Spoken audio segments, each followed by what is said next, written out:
सोचो, एकदम शांत तालाब है, ऊपर से सब ठीक लग रहा है चकाचक, लेकिन अगर नीचे चुपके से एक छोटा सा बुलबुला बराच रहा हो पूरे तालाब को निगलने के लिए, यही है वैक्यूम डिके थ्योरी। ये कहती है कि हमारा ब्रह्मांड जो हमें स्टेबल लगता है, शायद एक खतरनाक हालत में है, एक ऐसा इवेंट जो सब कुछ बदल सकता है। ये थियरी साइंस फिक्शन जैसी लगती है, पर असल में क्वांटम फिजिक्स से जुड़ी है। इसका मतलब है कि हमारा यूनिवर्स अपने लोवेस्ट एनर्जी स्टेट में नहीं है, जिसे फिजिसिस्ट्स ट्रू वैक्यूम कहते हैं, बल्कि हम फॉल्स वैक्यूम में रह रहे हैं, जो स्टेबल लगता है पर असल में कभी भी कोलैप्स हो सकता है ट्रू वैक्यूम में। और अगर ये हुआ तो प्रकाश की गति से सब कुछ तबाह होता जाएगा। ये डिस्ट्रक्शन फिजिक्स के नियम बदल देगी और एक ऐसा यूनिवर्स बनाएगी जिसे हम पहचान भी नहीं पाएंगे। Vacuum decay theory energy states पर बेस्ड है। मान लो एक गेंद घाटी में सबसे नीचे है, ये एक स्टेबल लो एनर्जी स्टेट है। अब सोचो एक और घाटी है, और भी गहरी, जिसके बीच में एक पहाड़ी है। गेंद गहरी घाटी में जाना चाहेगी, जो ट्रू लो एनर्जी स्टेट है, पर उसे पहाड़ी पार करनी होगी। इस थियरी के हिसाब से हमारा यूनिवर्स पहली घाटी वाली गेंद जैसा है, फॉल्स वैक्यूम स्टेट में फंसा हुआ।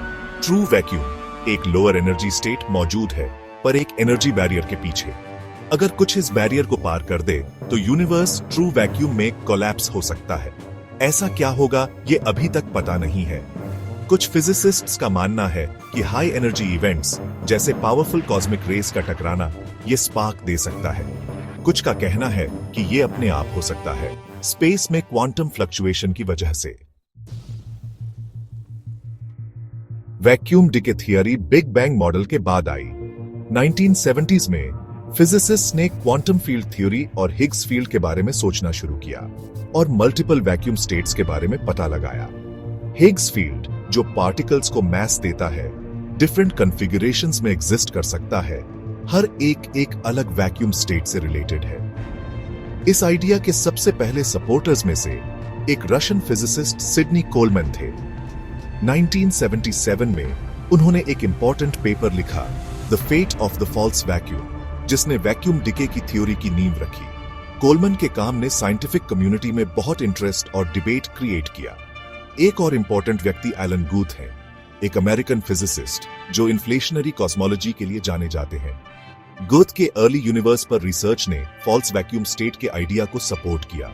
उन्होंने कहा कि यूनिवर्स शुरू में बहुत तेजी से एक्सपैंड हुआ होगा, फॉल्स वैक्यूम से लोअर एनर्जी स्टेट में जाने की वजह से।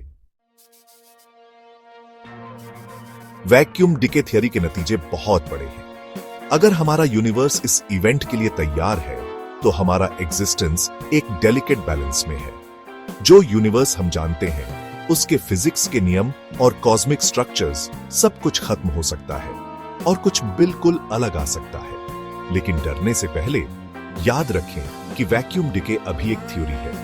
हालांकि फिजिक्स सही है, लेकिन इस इवेंट के होने के चांसेस बहुत कम हैं। फिर भी वैक्यूम डिके थ्योरी हमें याद दिलाती है कि हम कितना कम जानते हैं।